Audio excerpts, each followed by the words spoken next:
3টি মামলায় 21 জন আসামির বিভিন্ন মেয়াদে সাজা হয়েছে। যারা এই 3টি মামলায় কমন আসামি আছেন তাদের সাজা ওইভাবেই ক্রমান্বয়ে, যার প্রথম মামলায় সাজা যদি 3 বছর হয়ে থাকে পরবর্তী 2 মামলা 3 বছর ধারাবাহিকভাবে খাটবে, একত্রে না। দুদকের পক্ষে প্রসিকিউশন অর্থাৎ আইনজীবী হিসাবে এই মামলায় কাজ করেছি।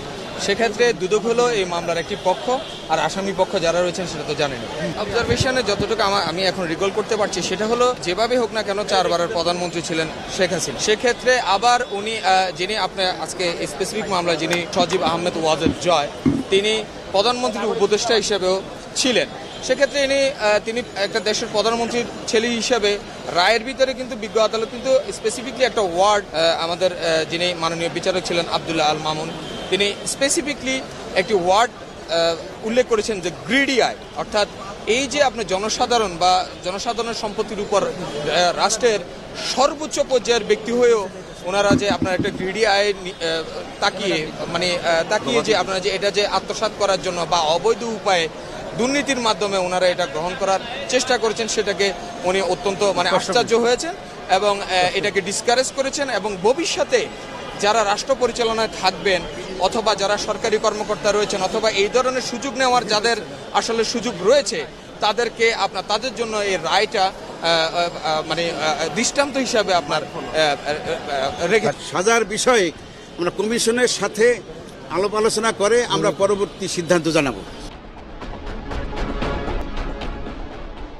প্লট দুর্নীতির 3 মামলায় শেখ হাসিনার 21 বছরের কারাদণ্ড, জয় পুতুলের 5 বছরের কারাদণ্ড।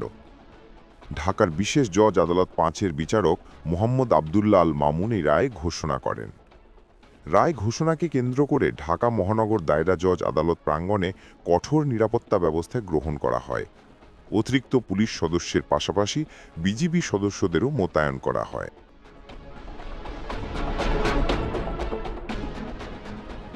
এর আগে গত রোববার গ্রেপ্তার হয়ে কারাগারে থাকা একমাত্র আসামি রাজুকে সাবেক সদস্য ও এস্টেট ও ভূমি মোহাম্মদ খুরশিদ আলমের পক্ষে যুক্তিতর্ক উপস্থাপন শেষ হলে আদালত আজকের দিনটি রায়ের জন্য নির্ধারণ করেন।